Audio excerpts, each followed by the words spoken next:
سلام البنات، جولة ولا في الأحلام مع أحلام مع أم أدم وملك في جبال سرايدي ولاية عنابة. مناظر جد خلابة، جبال إيدوغ. من هذا المكان نقول لكم صح عيدكم كل المشتركين تاعي القدام، ونقول لهم قناتكم والجدد نرحب بهم ونقول لهم مرحبا بكم في قناة أم آدم وملك الجزائرية. هنا بعد تعب والمرض طول شهر رمضان، الحمد لله اللي قدرنا ربي وصمناه الحمد لله. صح عيدكم البنات، صح عيد كل الأمة الإسلامية من جبال إيدوغ سرايدي ولاية عنابة. هنا راح نزوروا واحد المكان، يعني هي بلاصة واسمها المقبرة يعني تاع عثمان راشدين ولا ممكن هكذا. راح نشوفوا يعني جيراني أنا عثمان راشدي، وهذا المكان يعني تاعهم هما. جيت مع جيراني هنا، راح نتسائلوا تقولوا لي واش طلعك لهذا الجبل ومع شكون جيتي. البنات جيت مع جيراني، يعني عندهم فاميلتهم هنا.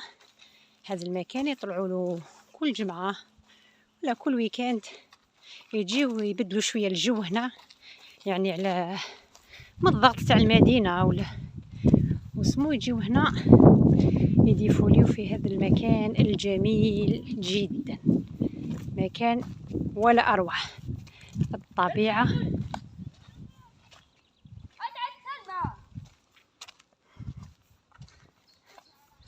هنا وليدي آدم أول مرة يظهر في القناة، هاو يمشي وعيا كيما راكم تشوفوا، مشي موالف ولكن عجباته، يعني عجبو بزاف المكان.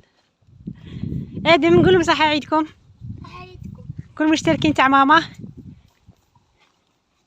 كلهم صح عيد المشتركين تاع ماما. شوفوا هنا هذه لاسورس البنات، هذا العين يعني مصافي صافية. مصافي هذا لاسورس. لا لا لا، ما تشربيش منها، صبري صبري، صح نلقاو العين من تحت. كاينه العين ما تشربيش هذا تاع التراب. كاينه لاسورس نروحوا وين كاينه لاسورس قد هذا الماء في التراب، ولكن الماء صافي البنات كما راكم تشوفوا، مش الماء تمسيش. كاينه العين.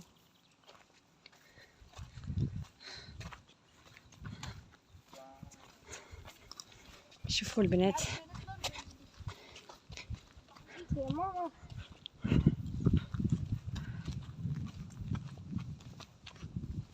طبعا هذه المياه تخرج من الأرض، تخرج من باطن الأرض.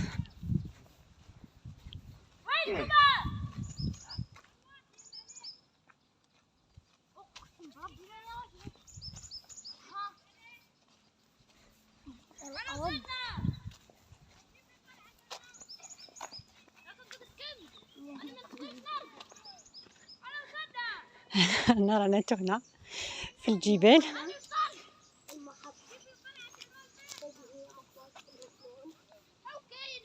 باه تعمروا الماء، روحي تعمري الماء العيني لهيه، حطي كلش هنا وروحي باش تعمري الماء.